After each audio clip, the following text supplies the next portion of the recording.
वो सुबह कभी तो आएगी। पॉलिसी पैरामीटर्स है, इंपोर्ट बढ़ गया और इसके कारण करंट अकाउंट डेफिसिट बढ़ गई, करंट अकाउंट डेफिसिट बढ़ गई, रुपया लुढ़क गया। Now there is a view that our investments in food security, employment guarantee and rural development are a drag on economic growth. I don't believe that there is such a trade-off. The policies in terms of the indirect tax regime in defense are such that it favors the import rather than manufacturing. Taxpayers money जो है उसका wasteful expenditure जो India में हो रहा है, सड़कें बनती नहीं और बसें चलती नहीं। GST did not get implemented. So that to my mind would have been a forward-looking legislation, bringing much more efficiency in the tax collection system. I think the next Prime Minister of India has a huge task of making India a subsidy-free country. Investments को viable करने के लिए market prices होनी चाहिए, incentives ठीक होनी चाहिए और किसी भी प्रकार से रेट्रोस्पेक्टिव जैसे पॉलिसी चेंज बहुत फ्रीक्वेंट नहीं होनी चाहिए, स्टेबल पॉलिसीज होनी चाहिए। India can have free trade agreements with the developing regions like Brazil, Russia and with China. So our competitiveness with respect to our competing countries can increase. Be more focused towards the manufacturing sector so that India's exports can be boosted. We should intensify, expand, have more and more SEZs where we can definitely create conditions for exporting things, because it's not only the domestic demand which has to go up for our manufactured items but also the foreign demand.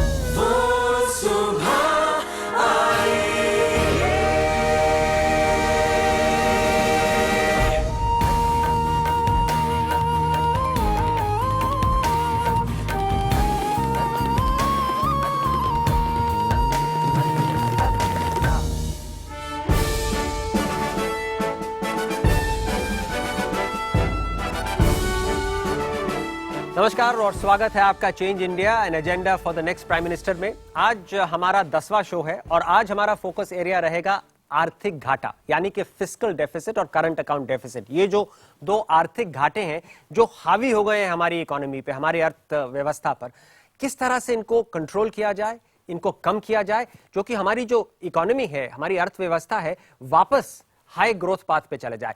हमने एक group of experts की recommendations तैयार की हैं। हमें पूरा विश्वास है कि इन रिकमेंडेशंस के साथ इस प्रॉब्लम को कंट्रोल किया जा सकता है और हिंदुस्तान की तकदीर को बदला जा सकता है। आज हमारे साथ स्टूडियो में मौजूद हैं देश के जाने माने अर्थशास्त्री डॉक्टर अरविंद विरमानी, भारत सरकार के पूर्व चीफ इकोनॉमिक एडवाइजर रह चुके हैं, डॉक्टर सुरजीत भल्ला जो कि ऑक्सिस रिसर्च एंड इन्वेस्टमेंट्स के चेयरमैन हैं, और सैटेलाइट लिंक से मुंबई से हमारे साथ जुड़ रही हैं Indira Gandhi institute of development research की प्रोफेसर आशिमा गोयल, और इन सब के साथ हैं हमारे अपने धीरज नैयर जो कि नेटवर्क 18 के थिंक इंडिया फाउंडेशन के सीईओ हैं और इस प्रोजेक्ट के कर्ता धर्ता हैं। हमारे साथ एक बहुत ही यंग और एनर्जेटिक ऑडियंस भी है। इनमें से कई लोग तो ऐसे हैं जिन्होंने ट्विटर पर और हमारी वेबसाइट thinkindia.in.com पर अपने सुझाव भेजे। ये हमारे साथ आज इस शो में है, लेकिन मैं ये भी कहना चाहूंगा कि आप लोग भी जाइए हमारी वेबसाइट पे, हमारे ट्विटर हैंडल पे अपने सुझाव दीजिए और अगले शोज में हम आपको आमंत्रित करेंगे। ये भी ध्यान रहे कि ये जो रिकमेंडेशंस हैं, ये वाली और 13 और पॉलिसी एरियाज की रिकमेंडेशन हम नए प्रधानमंत्री को जाके देंगे जब वो ऑफिस में आएंगे जून में। तो जो पहले हमारे 3 सुझाव हैं वो मैं आपको पढ़ के सुनाता हूं। पहला वाला तो है कि जो हमारी सब्सिडीज हैं उनको कम करना बहुत जरूरी हो गया। आपने अभी वाले बजट में देखा कि सब्सिडीज जो हैं 3-1% के आसपास आ गई हैं। किस तरह से आप कैलकुलेट करें, जबकि सरकार का वायदा था कि 2% से ऊपर नहीं जाएंगी। हम कह रहे हैं कि उनको 0.75%, 1% से भी कम करना बहुत जरूरी है। 3 साल में कीजिए और इसके लिए 2-3 बड़े काम आपको करने पड़ेंगे। जो फूड सिक्योरिटी बिल है उसको आपको रीडू करना पड़ेगा नए प्रधानमंत्री को। 70% लोगों का कवरेज नहीं होना चाहिए। 30-35 जो बिल्कुल गरीबी रेखा से नीचे के लोग हैं उनके लिए कवरेज होना चाहिए। और जो डीजल की कीमतें हैं और बाकी एनर्जी प्रोडक्ट्स की कीमतें हैं, कोल वगैरह की, वो सब मार्केट रिलेटेड कर दीजिए, उनसे सब्सिडी हटा दीजिए। और दूसरा जो पॉइंट हमारा है कि जो इतनी स्कीम्स बन गई हैं, जैसे कि एग्रीकल्चर मिनिस्ट्री में शायद 13 स्कीम है, एनिमल हस्बेंड्री और डेयरिंग में कोई 15 स्कीम है, ओवरऑल कोई 147 स्कीमें हैं, उनको काट छाट करके छोटा 20 स्कीम बनाइए और मोस्टली जो है वो स्टेट गवर्नमेंट्स को दीजिए। और इसमें कुछ आगे बढ़ा भी है इस इंटरिम बजट में, काफी सरकार ने सेंट्रल गवर्नमेंट में फंड्स ट्रांसफर स्टेट गवर्नमेंट को कर दिए। तीसरा वाला मुद्दा जो है ये हर बार आ जाता है 5 या 10 साल के बाद, ये है 7th पे कमीशन वाला। इसमें हम कह रहे हैं कि इस पे वेजेस और सैलरीज पे इतना फोकस मत रखिए, इस बार रखिए कि किस तरह प्रोडक्टिविटी बढ़ाई जाए, किस तरह जो एक्स्ट्रा लेबर है, जो एक्स्ट्रा लोग हैं सरकारी नौकरी में, किस तरह से उनको छांटा जा सके, किस तरह से वीआरएस हो सके। तो ये हमारे 3 पॉइंट है। पहले मैं आता हूं विरमानी साहब पे, इस पे पॉइंट नंबर 1 जो सब्सिडी घटाने का पॉइंट है।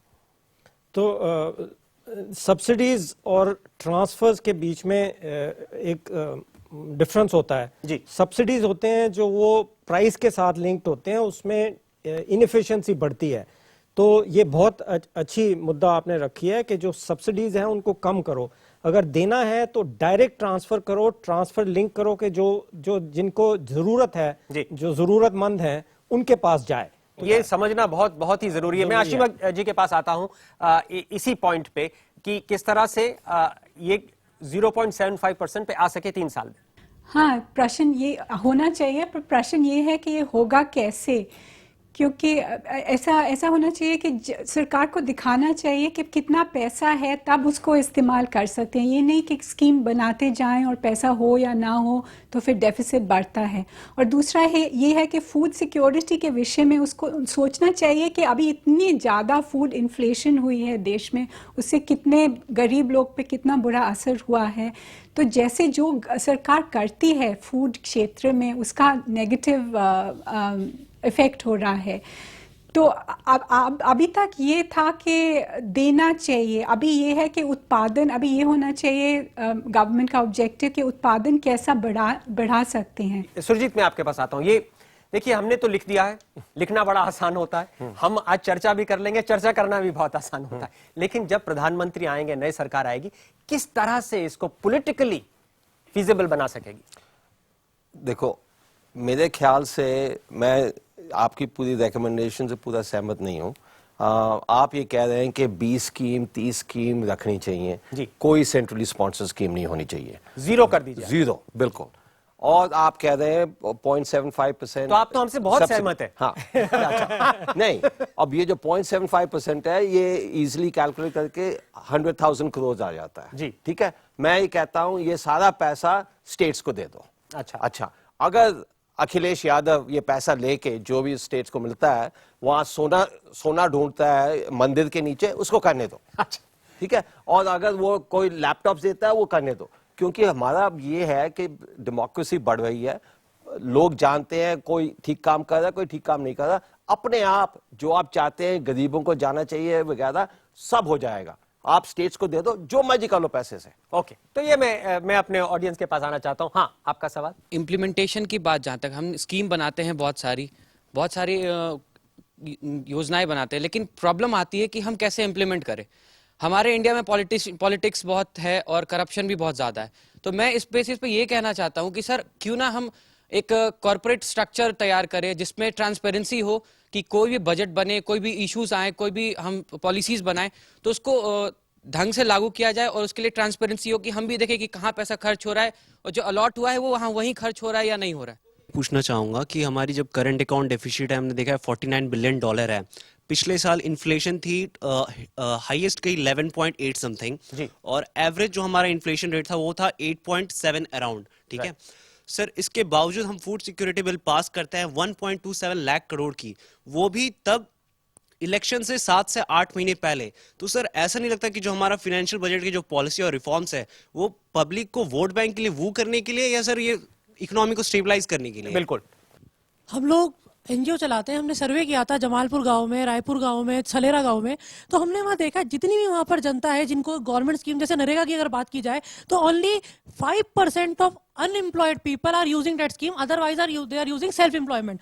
उनका कहना ये है कि अगर हमें इसमें कोई प्रॉब्लम आती है तो हमारे ऊपर एग्जीक्यूटिव है, क्योंकि ये सेंट्रलाइज स्कीम है, हम लोग एमपी के पास तक नहीं जा सकते। हम लोगों को चाहिए कि हमारा एमएलए हमारी बात सुने। पहली प्रॉब्लम सेंट्रलाइज प्रॉब्लम। दूसरा मुद्दा ये है कि जैसे जो फूड सिक्योरिटी बिल है तो गवर्नमेंट के हाथ में दो अस्त्र होते हैं, एक टैक्स और एक सब्सिडी। तो इनका कहना यह है कि आजकल लोग हाथ में बीपीएल कार्ड लेके गले में सोने की चेन पहन करके आ रहे हैं, तो वही सारे मुद्दे वही आ रहे हैं। धीरज आप देख लीजिए, सारे वही आ रहे हैं कि लीकेज बहुत होता है, करप्शन बहुत है, बेनिफिशियरी गलत है, और डिसेंट्रलाइज करिए इसको। देखिए, दो मुख्य मुद्दे हैं। एक तो बहुत ज्यादा लोगों को मिलता है, अमीरों को भी मिलती है हमारी ये सारी सब्सिडियां, और दूसरा है लीकेज, करप्शन, भ्रष्टाचार का इशू। तो एक तो अमीर को मिलती है और दूसरा भ्रष्ट सरकारी ऑफिशियल को मिलती है, गरीबों को नहीं मिलती ये सब्सिडी, ये सेंट्रली स्पॉन्सर्ड स्कीम। इसलिए हमने खैर कहा है कि 147 से 20 कर दीजिए, क्योंकि 147 से शून्य कर देंगे तो उनके प्रधानमंत्री के मंत्री शोर मचा देंगे और बोलेंगे कि भैया हमें मंत्री बनाया है, लेकिन हमारी सारी हम जाके कंस्टिट्यूएंसी में क्या बोलेंगे, वहाँ अखिलेश यादव जी के पास भेज दिए। तो इसलिए लेकिन वो थोड़ा ओवर टाइम कर सकते हैं, मतलब बिल्कुल करना चाहिए। फेडरल स्ट्रक्चर है, जहां तक इम्प्लीमेंटेशन का सवाल है, देखा गया है कि स्टेट लेवल पे बेहतर होता है। जैसे फूड सिक्योरिटी भी छत्तीसगढ़ में वहाँ जो लीकेज है बहुत कम है, उन्होंने सिस्टम इम्प्लीमेंट किया है वहाँ पे। तो जो स्टेट गवर्नमेंट्स है वो सोचें, जैसा खर्च करना चाहे, अगर देना चाहे टारगेटेड सब्सिडी दे पाए तो बहुत अच्छी बात है, लेकिन केंद्र को बोलना चाहिए कि हम इससे ज्यादा 1 लाख करोड़ हो या जो भी हो उससे ज्यादा नहीं देंगे। और प्राइस डिस्टॉर्टिंग, जैसे बिरवानी साहब ने कहा, जिससे दाम गड़बड़ होते हैं कमोडिटीज के, चाहे डीजल हो, चाहे गेहूं हो, चाहे राइस हो, वो नहीं करेंगे।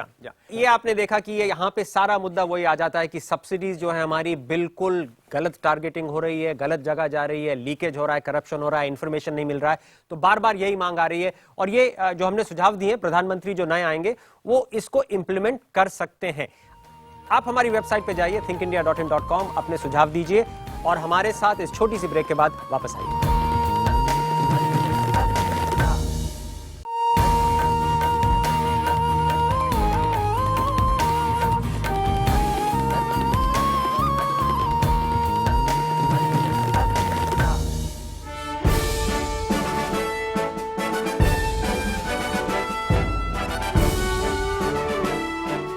स्वागत है आपका change India and agenda for the next prime minister में। आज जो हमारा फोकस है वो आर्थिक घाटे पे है। फिस्कल डेफिसिट और करंट अकाउंट डेफिसिट, ये दोनों कमियों को किस तरह हम अपनी इकोनॉमी में जो हावी हो गए हैं इनको कैसे हटाएं और जिससे इकोनॉमिक ग्रोथ बढ़े। तो हमने पहले सेगमेंट में देखा कि किस तरह से सब्सिडीज का रिफॉर्म बहुत ही जरूरी है, उस पर काफी चर्चा हो चुकी है। अब हम पॉइंट नंबर 4 और 5 पे आते हैं, ये टैक्सेस से जुड़े हुए हैं। तो हमारा कहना है कि इतनी एग्जेम्पशंस हिंदुस्तान में दी हुई हैं कि यहां करेंगे तो इतना कम टैक्स देंगे, यहां पे इन्वेस्ट करेंगे तो ये होगा। हम कह रहे हैं उन सबको हटा दीजिए, लेकिन टैक्स रेट घटा दीजिए, क्योंकि आज भी कंपनियां 20 से 21% से ज्यादा एवरेज टैक्स देती नहीं है। तो हम कह रहे हैं एग्जेम्पशन सारी हटा दीजिए, टैक्सेस को 20 से 25% कॉर्पोरेट टैक्स कर दीजिए, और एग्रीकल्चरल इनकम जो है उसका टैक्सेशन शुरू तो कीजिए। बहुत ही मुश्किल पॉलिटिकल काम है ये, लेकिन शुरू कीजिए। बहुत अमीर फार्मर से शुरू कीजिए, बाकी सबको छोड़ दीजिए, सबको छूट दे दीजिए, लेकिन शुरू कीजिए। यह हमारा पॉइंट नंबर 4 है। और पॉइंट नंबर 5 जो है, साल हो गए, सालों साल निकल गए, 5 साल निकल गए, 7 साल निकल गए, GST goods and services tax की बात होती रही है, लेकिन उसको ला नहीं पाए। हम कह रहे हैं कि अब ऐसा फ्लेक्सिबिलिटी लाइए, जो स्टेट गवर्नमेंट घबरा रही है कि उनका रेवेन्यू कम हो जाएगा इससे, उनको सेंट्रल गवर्नमेंट को कहना चाहिए कि हम तुम्हारा रेवेन्यू गारंटी करते हैं, लेकिन अब आइए जीएसटी को शुरू करें। तो ये 2 पॉइंट्स हैं टैक्सेशन से। आशिमा जी आपके पास। हाँ, बिल्कुल सही सुझाव है कि जितनी एग्जेम्पशंस रहती हैं उतना हम सोचते हैं कि टैक्स कैसे बचाएं, टैक्स बचाने की तरकीब निकाल लेते हैं।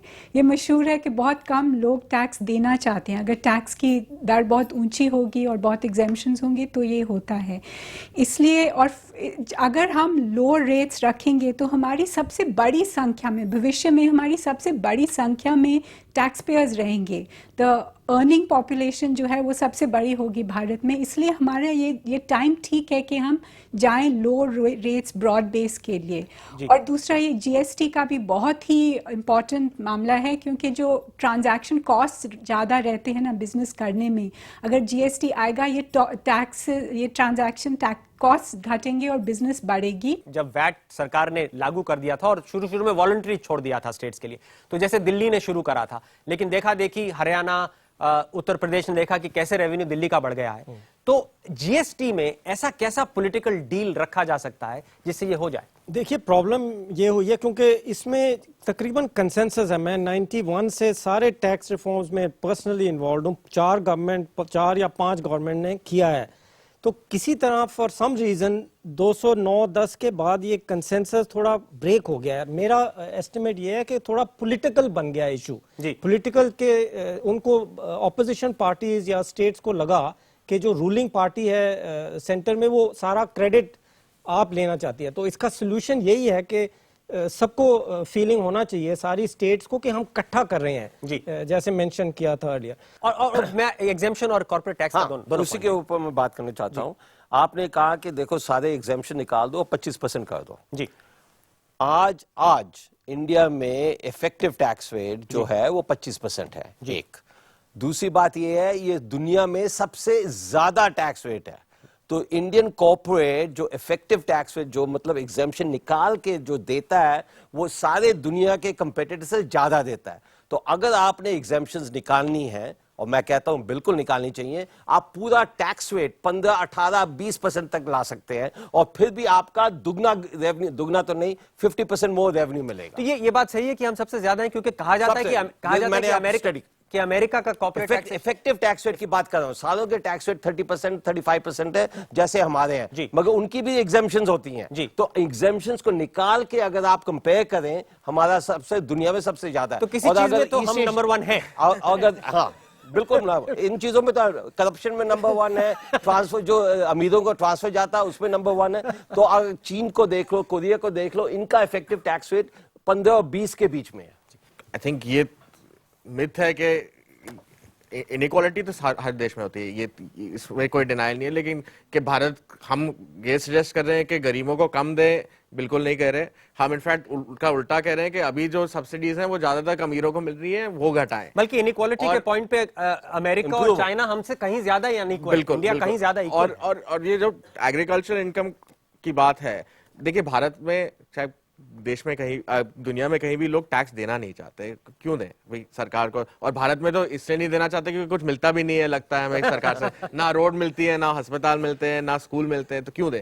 लेकिन बात यह है कि जो अमीर फार्मर हैं काफी हैं इस देश में, तो इनकम के हिसाब से टैक्स देना चाहिए, प्रोफेशन के हिसाब से नहीं। तो अगर आपकी आमदनी नहीं है, आप गरीब फार्मर है, तो आप टैक्स नहीं देंगे। इसमें कोई तो वो इन्होंने बोला वो 20% में आ जाता है। तो अब मैं पॉइंट नंबर 6 पे जाना चाहता हूं, और ये पॉइंट भी बहुत चर्चा होती है, बल्कि 10-12 साल पहले तो इसमें काफी काम भी हुआ था। कंपनीज प्राइवेटाइज भी हुई थी, बीएसएनएल बिका था, बैल्को बिका था, तो कंपनीज प्राइवेटाइज हुई थी। लेकिन पिछले 10 साल में, जब से यूपीए की दोनों सरकारें आई हैं, यूपीए की अपनी पॉलिसी है, गलत हो या सही हो, लेकिन उनकी अपनी पॉलिसी है कि वो प्राइवेटाइजेशन में बिलीव नहीं करते। हमारा कहना है कि हर नॉन कोर सेक्टर में जो पब्लिक सेक्टर कंपनी है उसका प्राइवेटाइजेशन कीजिए, बल्कि कोर में भी अनलेस बहुत ही स्ट्रेटेजिक हो उसको रखने की जरूरत नहीं। आज तो यह हालत है देश में कि टेलीकॉम्स जैसे स्ट्रेटेजिक इतना जरूरी सेक्टर में 100% एफडीआई अगर अवेलेबल है, तो फिर क्यों सरकार बिजनेस में घुसी हुई है? ऐसा कौन सा स्ट्रेटेजिक सेक्टर है जिसमें सरकार को खुद अपने आप कंपनियां चलानी? तो हम कह रहे हैं इसको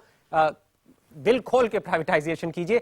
लेकिन एक बात है, इसमें आपको जो डील करनी पड़ेगी लेबर यूनियन से करनी पड़ेगी, और लेबर यूनियन को इतना अच्छा वॉलंटरी रिटायरमेंट दीजिए, और उसको एक, अगर वो कॉस्ट ज्यादा है तो उसको कॉस्ट समझिए, एक फंडामेंटल रिफॉर्म की, लेकिन करिए। तो अरविंद देखिए, लेबर यूनियन अब एक्सक्यूज बन गई है। रियली पॉलिटिशियन है जिनको वोट चाहिए, वो सोचते हैं कि हम इसको लेबर का नाम लेंगे तो हमें वोट मिलेगी। So I am not so sure even के लेबर, जो एक्चुअल लेबर है जी। मेरे को पिछले हफ्ते ही किसी ने एक यूनिट, अब उसका नाम भूल गया है, उसके बंद पड़ा है, 10 साल से बंद पड़ा है, उसका लैंड है, वो आप लैंड बेच के इतने पैसे करके उसका हमारा डेट कम कर सकते हो। तो ये कई चीजें, माइंडसेट, जैसे सुरजीत ने पहले कहा था कि एक माइंडसेट बन गया, हम वही चीजें रिपीट करते जाते हैं, अब कोई सोचता भी नहीं है। जैसे मैंने सुना पिछले हफ्ते एचएमटी में सरकार ने पैसा डाला, वो कंपनी में क्यों पैसा डाला? हाँ, ये दूसरा पॉइंट कि हम पैसे खर्चते जा रहे हैं। मैं 10 साल से गवर्नमेंट में फाइनेंस मिनिस्ट्री से देख रहा हूँ, हर बारी हमने अपोज किया है, वो पैसे ज्यादा डालते हैं, फिर 10 साल बाद फिर आ जाते हैं।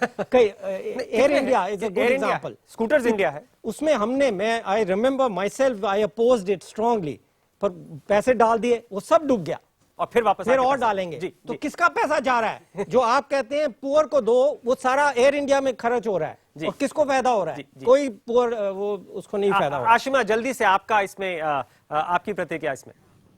हाँ, जो गवर्नमेंट एक फैक्ट्री चलाती है तो वो उनका जैसे नेता का राज बन जाता है। वो कई तरह के उस पर डिमांड्स करते हैं, जैसे एयर इंडिया हो, नेता लोगों को कई सुविधा मिलती हैं, इसलिए शायद वो प्राइवेटाइज नहीं करना चाहते हैं।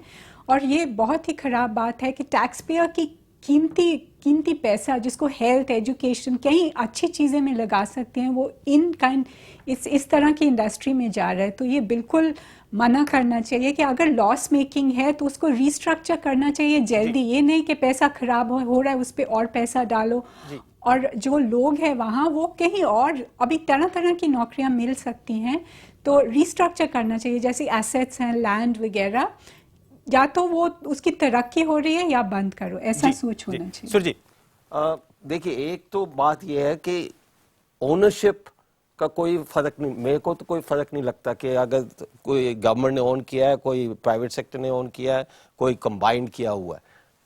प्रॉब्लम यह है कि हिंदुस्तान में जो भी गवर्नमेंट ओनरशिप होती है उसके ऊपर कोई चेक एंड बैलेंस नहीं होता जी। तो अगर हमें चेक एंड बैलेंस चाहिए तो हमें सीधा ये कहना चाहिए कि देखिए, आपकी एक प्रॉफिटेबिलिटी चाहिए अगर आप प्राइवेटाइज नहीं कर सकते।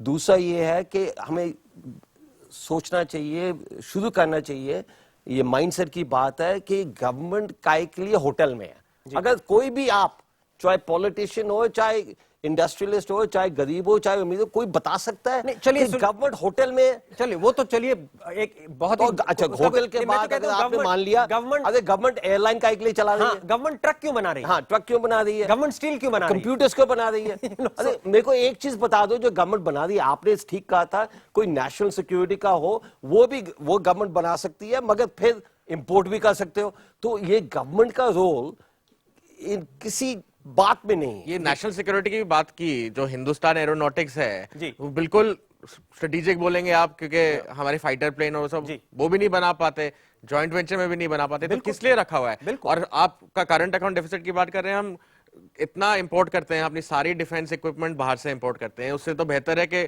भारत के प्राइवेट सेक्टर को, टाटास हैं, महिंद्रास हैं, कई लोगों को इंटरेस्ट है, करने दीजिए। एक ऑडियंस पोल लेना चाहूंगा क्विकली कि आप में से कितने हैं जो in favour of aggressive privatisation है, कि एक आध चीज को छोड़ के बाकी सबको सरकार को प्राइवेट हैंड्स में दे देना चाहिए? तो ये तो लगभग 90%, ऑलमोस्ट 90% जो लोग हैं कह रहे हैं कि करना चाहिए। तो प्रधानमंत्री जी, यहां तो एटलीस्ट हमारी चर्चा में, हमारी ऑडियंस में तो आपको इसमें 100% मैंडेट है कि आप आइए और ये बड़े स्केल पे, बड़े पैमाने पे करिए। तो एक ब्रेक में जाने से पहले एक बार ये जो हमारी बहुत ही यंग और एनर्जेटिक ऑडियंस है, इनसे मैं कहूंगा कि इन्होंने जो अपने सुझाव प्रधानमंत्री जी के लिए प्लेकार्ड पे लिखे हुए हैं वो जरा ऊपर उठाएं, और जो हमारा ट्विटर हैशटैग है टेल द नेक्स्ट पीएम, उस पे जाइए, आप अपने सुझाव भेजिए और इनके प्लेकार्ड भी देखिए। कभी तो आएगी वो सुबह, कभी तो आएगी वो सुबह आएगी।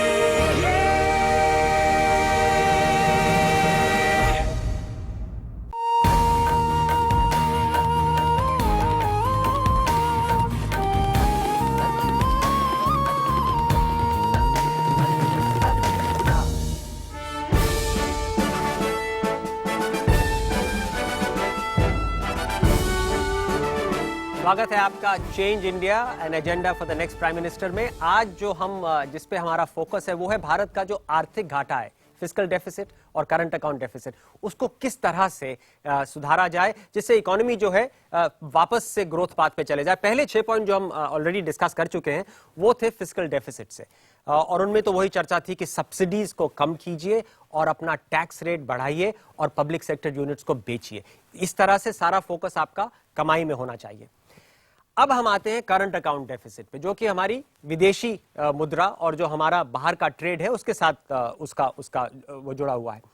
पॉइंट नंबर 7 हमारा है, ये कहा 15-20 साल से इस देश में 15 साल से तो डिबेट चल रही है कि हमारा रुपए को कितना फ्री होना चाहिए। तो हमने देखा है कि हमारा रुपया 39 टू $1 जा चुका है और हमारा रुपया 68 टू $1 जा चुका है।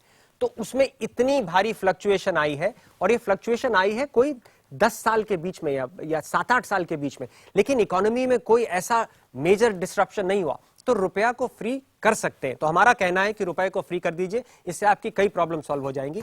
और 8वां हमारा पॉइंट है कि ये जो फॉरेन इन्वेस्टमेंट पे जो आपने बंदिशें लगाई हुई हैं कि यहाँ पे 20%, वहां पे 25, वहां 42, यहाँ 43, ये सब हटा दीजिए, बिल्कुल हटा दीजिए। कोई अगर खास स्ट्रेटेजिक सेक्टर है तो उस पर बंदिश रखिए, लेकिन इक्विटी में फॉरेन डायरेक्ट इन्वेस्टमेंट और फॉरेन इंस्टीट्यूशनल इन्वेस्टमेंट FII को खोल दीजिए, बुरी तरह खोल दीजिए और इनको आने दीजिए, क्योंकि इस देश को जरूरत है इस कैपिटल की। तो ये हमारा पॉइंट नंबर 7 और 8 है। सुरजीत आपसे शुरू करता हूं। अच्छा, एक तो पहले एक्सचेंज रेट की जो आप बात कर रहे हैं, पिछले 10 साल की बात नहीं है, 2008 से ये बात शुरू हुई है।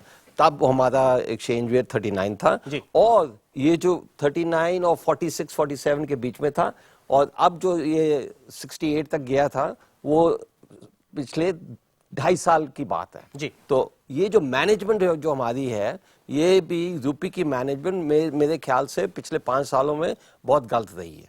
तो हम जा सकते हैं स्टेडी पाथ पे। मेरा ये है कि जब फंडामेंटल्स हो, कि जब हमारी इन्फ्लेशन जो बढ़ी हुई है, इतनी बढ़ी हुई है, उससे हमारा रूपी डिप्रिशिएट होना चाहिए, बिल्कुल अलाउ करो, मगर उसको इतना तगड़ा नहीं होना चाहिए। जैसे हम 39 तक ले गए थे रुपए को, उससे हमारी कंपेटिटिवनेस बहुत कम हो जाती है। तो हमें ये देखना चाहिए कि हमारी कंपेटिटिवनेस हमारा सबसे पहले, चाहे रुपी 60 पे जाए, 70 पे जाए, 80 पे जाए या 40 पे जाए, हमें हमेशा ये देखना चाहिए कि हम कंपेटिटिवनेस तो सुरजीत मार्केट से ही आएगी ना। ये तो आप तो इतने भारी मार्केट के बिलीवर हैं, अगर आप कहेंगे कि कंपेटिटिवनेस ऑर्डर से लाई जाए सरकार के, इसलिए क्योंकि जब, तो मैं ये कहता हूँ इंटरवेंशन जो है वो सिर्फ एक साइड पे होनी चाहिए, कि जब रुपया बहुत स्ट्रांग हो रहा है तब हमें पता है कि क्या स्ट्रांग हो रहा है, वो कंपेटिटर्स को हर्ट करेगा, और अगर वो वीक हो रहा है उसको वीक होने दो जी। तो मैं आशिमा जी आपके पास आना चाहता हूं इसमें, उसके बाद में ऑडियंस के बाद आऊंगा, फिर अरविंद के पास जाएंगे।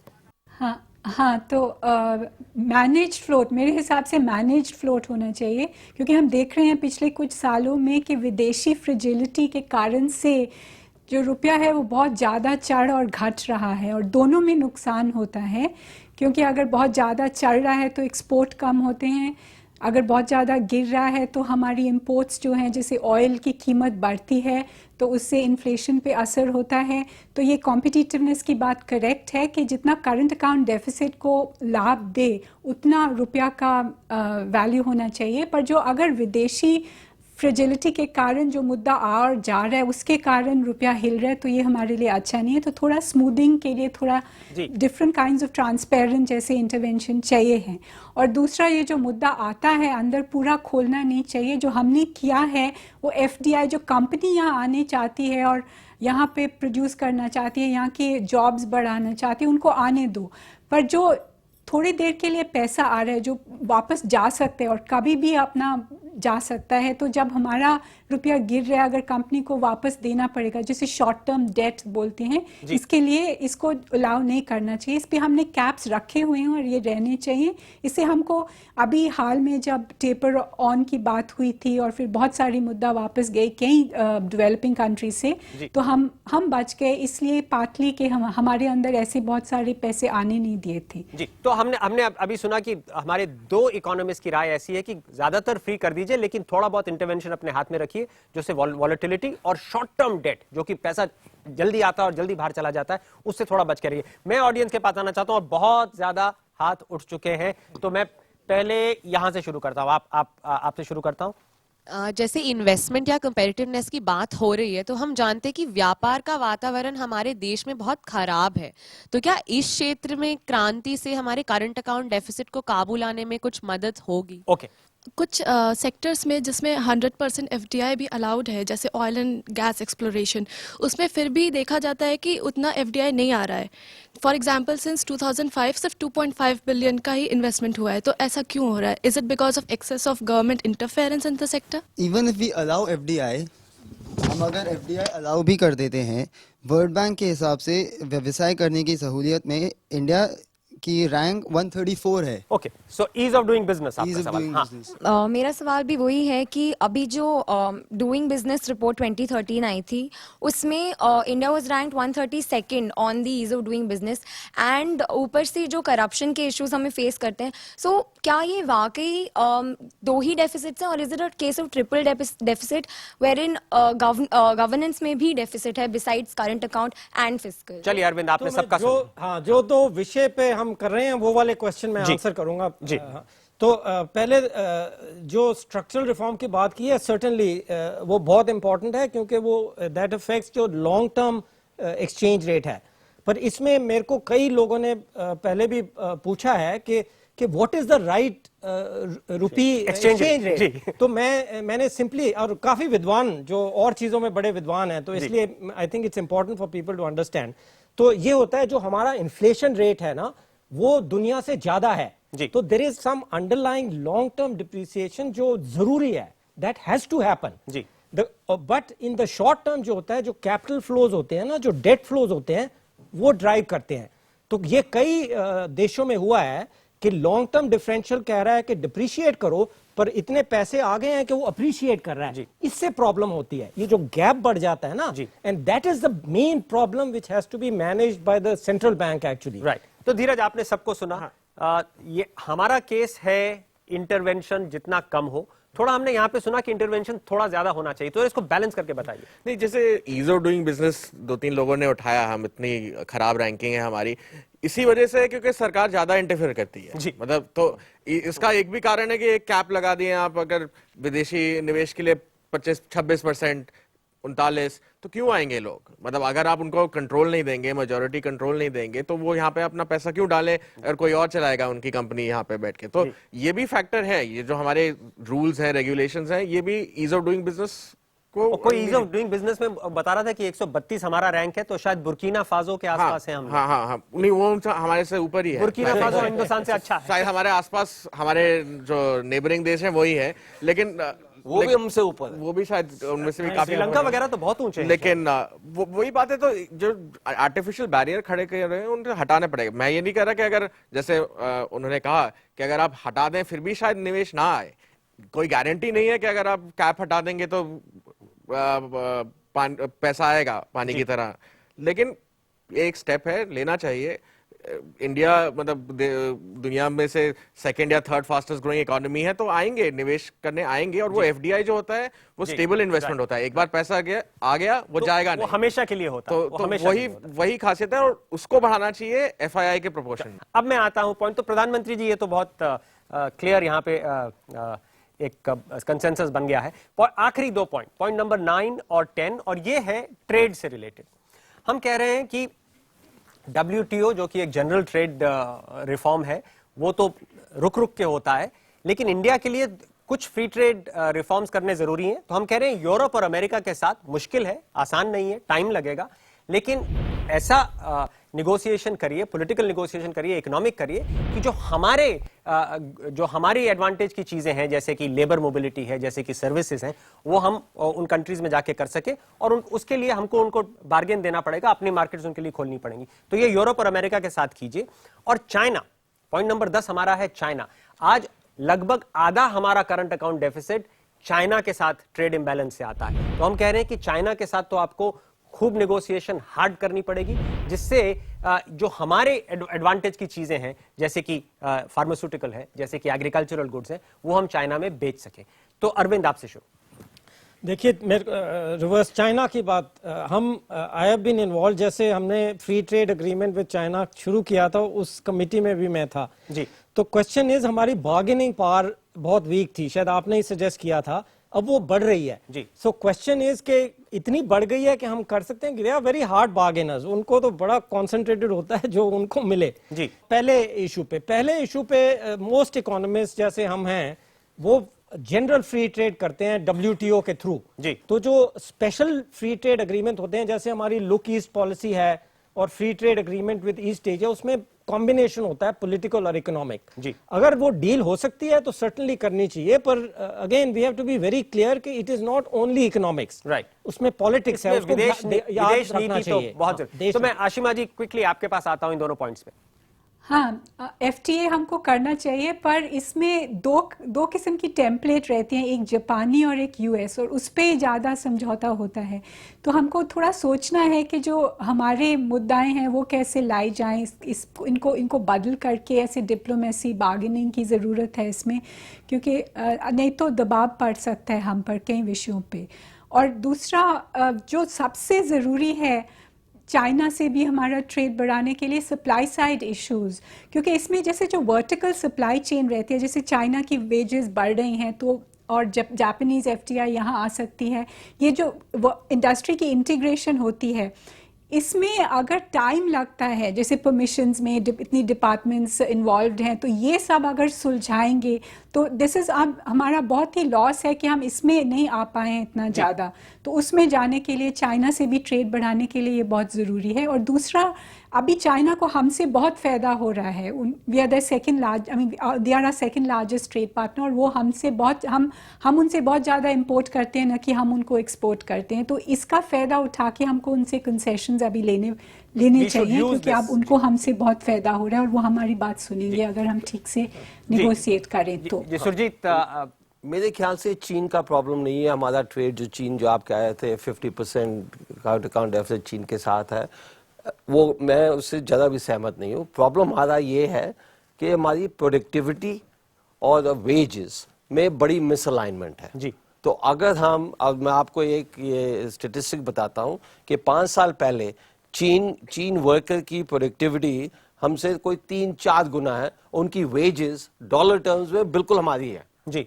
तो इसलिए ये जो तभी चीन इतना एक्सपोर्ट कर देता है, हमें कर देता है, US को कर देता है, सब दुनिया को कर देता है, और हमारी ये डेफिसिट बढ़ता है। तो इसलिए हमें ये सोचना चाहिए कि अब वक्त आ गया है कि आपका लेबर का भी शो था, आज भी थोड़ी बात हुई है कि अगर हम लेबर रिफॉर्म कर लें, ग्रैंडफादर क्लॉज कर लें कि जो भी हमारे ये लेबर में फॉर्मल सेक्टर में है उनको एक बड़ी सी रकम दे दें, पैसा दे दें, वो भी खुश है, हम भी खुश है, उनका जॉब भी है जब तक वो रिटायर नहीं होते, वो भी है उनके पास। मगर जो भी नए लोग आएंगे लेबर फोर्स में, वो कंपेटिटिव बेसिस पे उनकी वेजेस होंगी, और उससे हमारा आपका जो ये ट्रेड का जो प्रॉब्लम है अपने आप सॉल्व हो जाएगा। कोई फ्री ट्रेड एग्रीमेंट नहीं चाहिए, कोई चीन के साथ स्पेशल स्टेटस नहीं चाहिए। तो ये धीरज, ये काउंटर व्यू है कि ये जो प्रॉब्लम है ये आपकी अपनी बनाई हुई है, आपने अपने आप को अनकंपेटिटिव बनाया है। तो आप जितनी विदेश नीति लगा लेंगे उससे कुछ नहीं होगा जब तक अपने आप में सुधार नहीं करेंगे। देखिए, जहां हम कंपेटिटिव हैं, जैसे फार्मास्यूटिकल है, IT है, वहां पे सरकार की इंटरफेरेंस कम है, लेकिन प्रॉब्लम है उसमें नॉन टैरिफ बैरियर लग जाते हैं, इसलिए हम बोल रहे हैं उस पर नेगोशिएट करिए। लेकिन हमें बिल्कुल सुरजीत ठीक बात कर रहे हैं कि दूसरे मैन्युफैक्चरिंग में, उत्पादन में भी कंपेटिटिव होना पड़ेगा, क्योंकि खाली सर्विसेज से नहीं हम डेफिसिट गैप ब्रिज कर सकते हैं। तो वो बहुत ही इंपॉर्टेंट मुद्दा है। जैसे हम चीन को अभी लोहा जो है रॉ फॉर्म में एक्सपोर्ट करते हैं और वहां से बन के आता है, तो ये हमारी समस्या है ना, उनकी समस्या तो है नहीं, क्योंकि उनको मिल रहा है यहाँ से, वो ज्यादा सस्ते में बना के हमें बेच रहे हैं। तो आप कह रहे हैं दोनों जरूरी है। तो दोनों जरूरी है। तो सर्विसेज में जो हमारे नॉन टैरिफ, वो भी पुश करना, वो मतलब बहुत जल्दी हो सकता है। ये जो बाकी रिफॉर्म है पहले करेंगे, फिर इन्वेस्टमेंट आएगी, फिर उसका इफेक्ट 3-4-5 साल बाद होगा, लेकिन वो भी करना चाहिए। लेकिन जो इमीडिएट है, जो थोड़े ऑलरेडी जो हमारे कंपेटिटिव एक्सपोर्ट्स हैं, चाहे US में हो चाहे यूरोप में हो, जो सर्विसेज लेड हैं, लेबर लेड हैं, उनको हमें एक पुश देना चाहिए डिप्लोमेसी का। तो मैं आखिरी अब खत्म करने से पहले शो का एक आखिरी पोल लेना चाहता हूं। कौन आप में से समझते हैं कि ये जो बड़े डिफिकल्ट टास्क हैं, अमेरिका, यूरोप और चाइना के साथ निगोशिएट करना, क्या हमारी जो नई सरकार आएगी उसमें इतना दम होगा? याद रखिए कि अब हम $2 ट्रिलियन की इकोनॉमी है और फास्ट ग्रोइंग इकोनॉमी है, तो हम इस जो इकोनॉमिक माइट हमारी बन सकती है उसको यूज भी कर सकते हैं। तो क्या हम कर पाएंगे? कितनों का कॉन्फिडेंस है? हाथ उठाइए। तो कोई 45% के करीब कॉन्फिडेंट है, 55% अभी भी कह रहे हैं कि हिंदुस्तान में इतना दम नहीं है। तो प्रधानमंत्री जी, करके दिखाना होगा, प्रधानमंत्री करके दिखाना, वही मैं कहने वाला था। प्रधानमंत्री जी, आप देख लीजिए, 45% तो समझते हैं कि आप कुछ इस तरह का कमाल कर पाएंगे, तो अब आपको 100% को कन्विंस करना है कि आप कर पाएंगे। जाने से पहले करंट अकाउंट डेफिसिट और फिस्कल डेफिसिट पे हमारे 10 के 10 पॉइंट देख लीजिए।